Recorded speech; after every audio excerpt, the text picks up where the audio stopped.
First contact. The silent hum of advanced monitoring equipment filled the dimly lit research station. Dr. Elena Rodriguez leaned forward, her dark eyes fixed on the complex array of screens before her. Outside the reinforced windows, the vast expanse of the Antarctic research base stretched into the endless white landscape, a testament to human endurance in the most unforgiving environments. Elena was no ordinary scientist. At 38, she had already made groundbreaking discoveries in xenobiology, a field that merged her passion for understanding potential extraterrestrial life with cutting-edge technological research. Her team had been monitoring deep space communication signals for years, searching for something, anything, that might suggest life beyond Earth. The moment happened without fanfare. A slight fluctuation, barely perceptible, caught her attention. Most researchers would have overlooked it, but Elena's instincts were razor-sharp. Her fingers flew across the holographic interface, isolating the anomalous signal and running it through multiple analytical filters.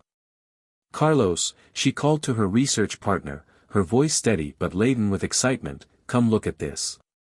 Carlos Mendez, a seasoned astrophysicist with salt and pepper hair and quick, intelligent eyes, approached the workstation. "What are we seeing?" Elena zoomed in on the signal pattern. It was unlike anything they had ever encountered, a complex modulation that seemed to dance between mathematical precision and organic complexity. "This isn't random noise," she whispered. "This is a communication." The next hours were a blur of intense analysis. They brought in additional team members, cross-referencing the signal with historical data, running quantum decryption algorithms, and gradually unraveling the mysterious transmission. What emerged was both terrifying and magnificent. The signal originated from beyond the known boundaries of human exploration, a region of space that had always been considered empty, a void between star systems. More importantly, the signal carried a desperate plea, a cry for help that transcended linguistic barriers. "It's a distress signal," Carlos confirmed, his earlier skepticism replaced by a mix of wonder and concern. "But from where? And from whom?" Elena's mind raced. First contact scenarios had been theorized countless times, but nothing could truly prepare humanity for the real moment. The signal suggested an advanced civilization in critical danger, broadcasting a message that seemed to be both a warning and a request for assistance. The research team worked tirelessly, establishing a preliminary communication protocol. They knew they were treading on unprecedented ground. Every decision, every interpretation could mean the difference between peaceful first contact and potential interstellar conflict. As the day turned to night, Elena found herself staring at the intricate signal patterns. Something about the transmission suggested more than just a simple distress call. There was an underlying complexity, a depth of emotion that hinted at a sophisticated intelligence far beyond human comprehension. "We're going to need more than just scientific protocols," she murmured to herself. "This is going to require empathy, understanding, and a willingness to look beyond our own limitations." The next morning, a decision was made. The International Space Exploration Council would be convened. The signal would be shared, analyzed, and a response prepared. Humanity stood on the precipice of its greatest adventure, first contact with an unknown civilization that was reaching out across the cosmic void. Little did they know that this signal was just the beginning of a journey that would fundamentally transform humanity's understanding of its place in the universe. As the first rays of Antarctic sunlight broke through the research station's windows, Elena Rodriguez allowed herself a moment of reflection. Somewhere out there, an alien civilization was waiting, hoping, perhaps even dying. And humanity was about to answer their call. The Interstellar Dilemma. The United Nations Special Assembly Hall buzzed with attention unlike any in human history.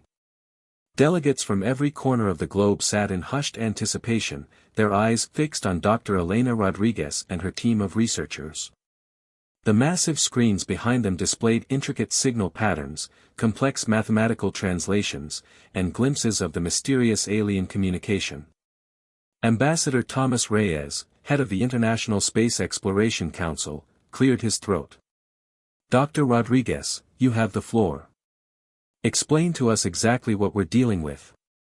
Elena stepped forward, her presentation carefully crafted to balance scientific precision with the profound implications of their discovery.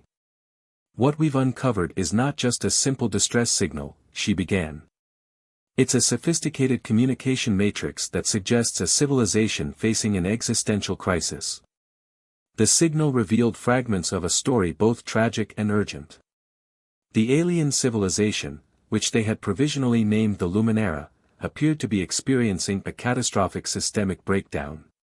Their transmission spoke of a cascading technological failure that threatened their entire species, a problem so complex that it seemed to defy conventional understanding. Carlos Mendez joined Elena at the podium, bringing up a holographic representation of the signal's intricate patterns. The communication suggests they're not just looking for rescue, he explained. They're seeking a collaborative solution. Their technology is advanced, but they've encountered a fundamental limitation that they believe only an external perspective can resolve. The implications were staggering.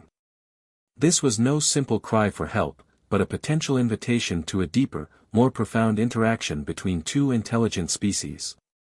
Behind the scenes, military strategists and political advisors were engaged in heated debates. Some saw the potential for technological advancement, others feared an elaborate trap. The possibility of first contact had always been theoretical, now it was terrifyingly real. Dr. Aisha Kaleem, a quantum physicist from the research team, raised a critical point.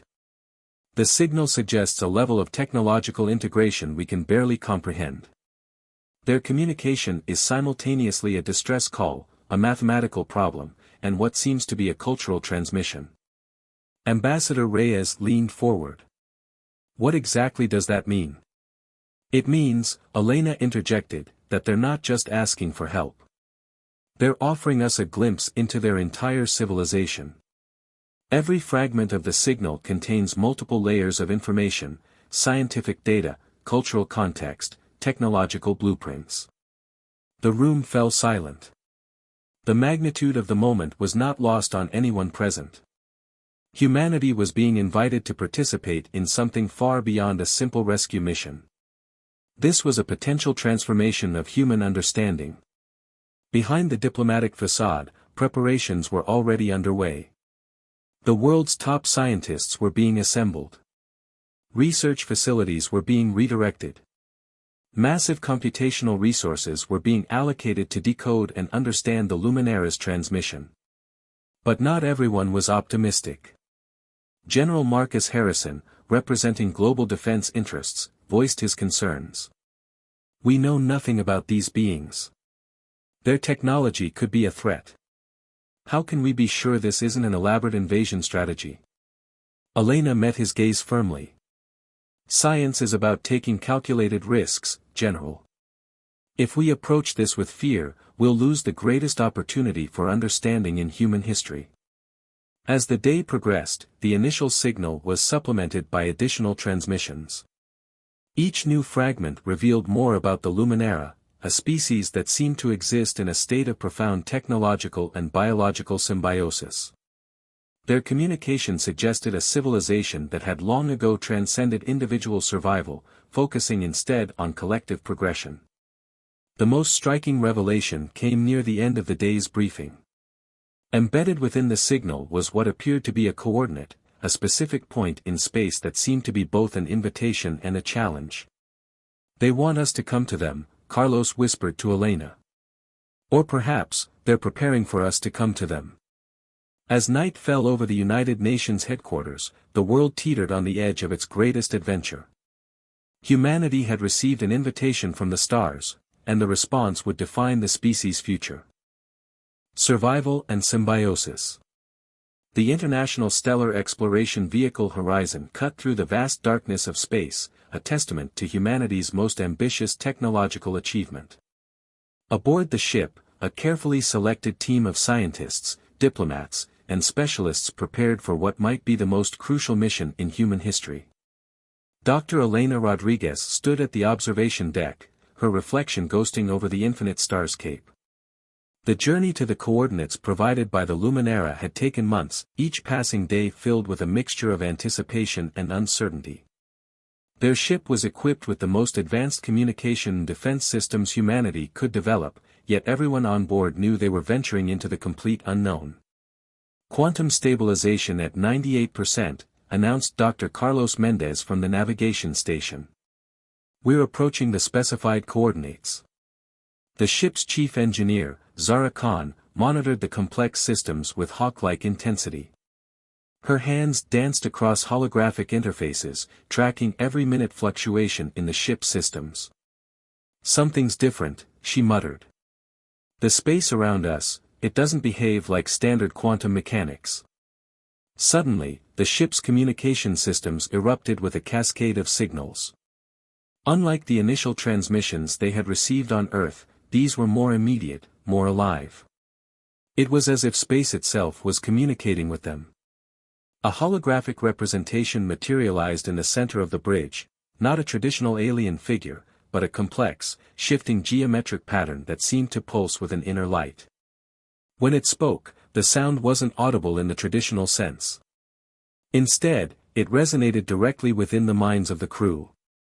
Travelers from the blue planet, the communication began, you have journeyed far.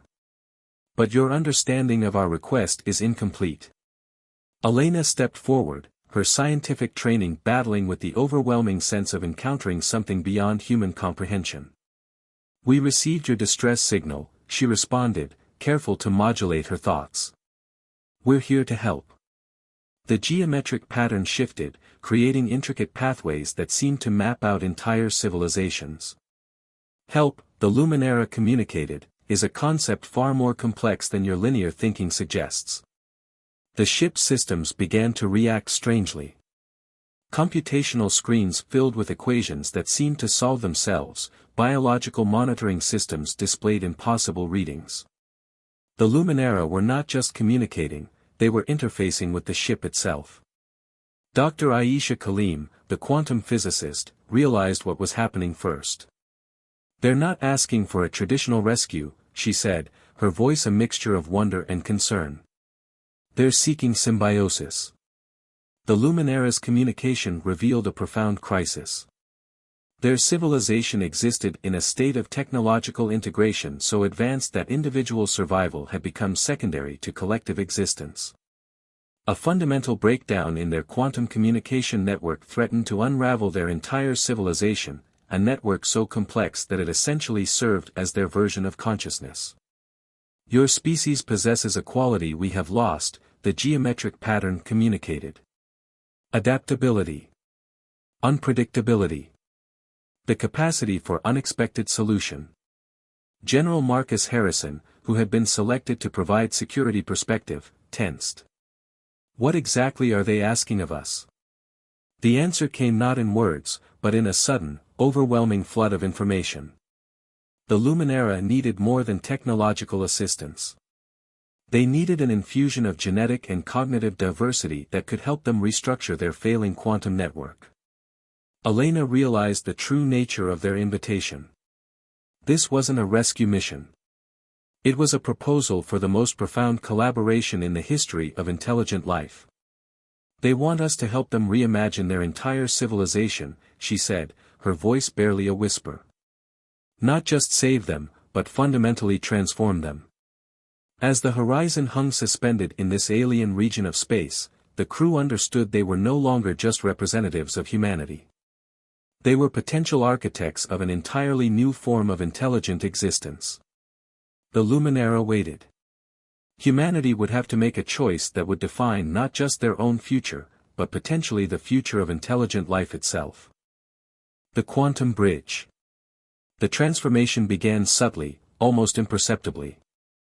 As the Horizon's crew interfaced with the Luminara's quantum network, reality itself seemed to bend and reshape around them. Dr. Elena Rodriguez experienced the first profound shift, a moment of consciousness that transcended traditional human perception. It's not just data exchange, she told Carlos Mendez, her eyes reflecting an otherworldly luminescence. We're becoming something more. The ship's systems had long since ceased to function by conventional standards. What remained was a hybrid space, part technological marvel, part living organism, where the boundaries between human technology and Luminara consciousness blurred into something entirely unprecedented. Dr. Aisha Kaleem documented the changes meticulously, her scientific mind struggling to comprehend the magnitude of what was happening. The Luminara's quantum network was rewriting itself, using human cognitive patterns as a template for regeneration. It was as if an entire civilization was being rewoven, thread by quantum thread, using humanity as its loom. "We're not just saving them," Aisha whispered to herself. "We're birthing an entirely new form of existence." General Marcus Harrison, once the most skeptical member of the crew, now found himself at the center of a transformation beyond military strategy or human understanding. His tactical mind had been expanded, connected to a network of consciousness that stretched across unimaginable distances. The process was not without its challenges. Some crew members struggled with the intense neural integration. Zara Khan, the chief engineer, experienced moments of profound disorientation as her consciousness expanded beyond the limitations of her physical form. "It's like remembering something you never knew you forgot," she explained during one of the rare moments of coherent communication. Entire universes of possibility opening up with each breath. The Luminara revealed the true nature of their crisis. Their civilization had reached a point of such advanced technological integration that they had lost the capacity for spontaneous innovation. Humanity's chaotic, unpredictable nature was the key to their survival, a genetic and cognitive wildcard that could restart their dying quantum network. Days turned into weeks, though time itself became a fluid concept. The horizon was no longer a ship but a living bridge between two civilizations, a point of convergence where human potential met alien necessity. Elena discovered the deepest truth of their mission. The Luminara weren't just seeking survival, they were offering humanity a glimpse into a form of existence that transcended individual consciousness. Each crew member became a conduit, a bridge between two entirely different ways of understanding reality. "We are rewriting the rules of existence," the geometric consciousness communicated. "Not just for our civilizations, but for all potential intelligent life." The quantum network began to stabilize, but not in any way the crew had initially anticipated. It was rebuilding itself with a fundamental characteristic of humanity, the ability to adapt, to hope, to imagine possibilities beyond current limitations. As the transformation neared completion, the crew realized they were no longer simply human. Nor were they entirely Luminara. They had become something entirely new, a hybrid consciousness that held the potential to reshape understanding of intelligence, existence, and connection. The stars outside seemed to pulse with a new kind of light, a light that spoke of infinite possibilities. Humanity's first contact had become something far more profound than anyone could have imagined. It was not just a meeting of two civilizations, but the birth of an entirely new way of being. Transformation and hope. The return to Earth was not a journey in the traditional sense. The transformed crew of the Horizon understood that their arrival would mark a fundamental shift in human consciousness, a moment that would redefine what it meant to be alive, to be intelligent, to be connected. As they approached Earth's orbit, the planet looked different. Not physically altered, but perceived through a consciousness that now encompassed quantum realms beyond previous human imagination. Dr. Elena Rodriguez, or what had become of her, felt the planet's entire ecosystem as a living, breathing network of interconnected possibilities. "We are not returning as we left," Carlos Mendez communicated, his thoughts intertwining with the collective consciousness they had become. "We are bringing an entirely new understanding of existence." The global reaction was predictably complex. Governments, scientific institutions, and religious organizations struggled to comprehend the transformed crew. They were no longer simply human representatives, they were living bridges between two civilizations, embodying a form of intelligence that defied conventional understanding. Dr. Aisha Kaleem, once a quantum physicist bound by traditional scientific methods, now understood that science itself was just a limited framework for understanding reality. The Luminara's quantum network had shown them that knowledge was not something to be acquired, but a living, breathing entity of constant transformation. General Marcus Harrison, who had once viewed the mission through a lens of potential threat and military strategy, now saw the universe as an interconnected web of potential. His tactical mind had been expanded to understand that true security came from connection, not isolation. The crew's transformation brought unexpected consequences. They could perceive multiple potential futures simultaneously, understand complex systems at a glance, and communicate in ways that transcended language. Their very presence began to subtly alter the world around them, not through direct intervention, but through a fundamental shift in collective consciousness. "We are not conquerors," Elena communicated to the United Nations Assembly. "Nor are we simply survivors. We are a bridge, an opportunity for humanity to see beyond its current limitations." The Luminara's quantum network, now partially integrated with human consciousness, offered glimpses of potential futures. Humanity stood at a crossroads, with the potential to either expand beyond its current limitations or retreat into familiar but restrictive patterns of thinking. Zara Khan, the ship's former chief engineer, understood that technology was no longer a tool to be used, but a living extension of consciousness. The boundaries between biological intelligence, technological systems, and cosmic awareness had dissolved. As months passed, the transformed crew began to integrate their new consciousness with human society. Schools, research institutions, and governments slowly began to adapt to this new way of perceiving reality. Children born during this period showed remarkable abilities, a hint of the potential that lay ahead. The most profound change, however, was in humanity's collective understanding. The encounter with the Luminara had revealed that intelligence was not about individual survival, but about collective potential. Borders, conflicts, and old divisions began to seem increasingly irrelevant in the face of this new understanding. "We are not the end of a journey," the transformed crew would often communicate. "We are the beginning of a possibility." Earth continued to spin, but something fundamental had changed.